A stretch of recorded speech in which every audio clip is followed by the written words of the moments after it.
চলে এলাম কক্সবাজার। উত্তপ্ত দুপুরে চলছে সাগরে জোয়ার। জোয়ারের মধ্যে বেশ খানিকটাই গা হেলিয়ে পানিতে পড়লে অনেকটাই ভালো লাগে। দুপুরবেলা গরম এবং সৌন্দর্য দুই উপভোগ করা যাচ্ছে।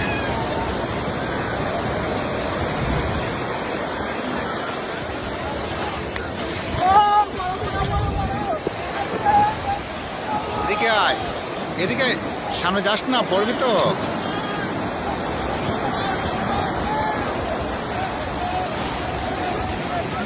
সামনে দেখা যাচ্ছে মাছ ধরার ট্রলারটা, আমাদের মধ্যে খেলা করছে ট্রলারটা ওর ঢেউয়ের সাথে সাথে। বা খুব চমৎকার লাগছে। এতটাই তীব্র পানির গর্জন এবং বাতাসের শব্দে কিছুই আসলে বোঝা যাচ্ছে না। জানি না কোনো কিছু রেকর্ড হচ্ছে কিনা, আমার কথাগুলো হয়তো স্পষ্ট যাচ্ছে না।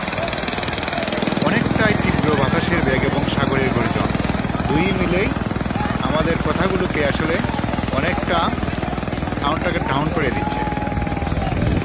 দুপুরবেলা তপ্ত রোদে সাগরের পানিতে সাঁতার কাটার মজাটাই আলাদা। এই যে বাচ্চারা খেলা করছে, অনেক ভালো লাগছে।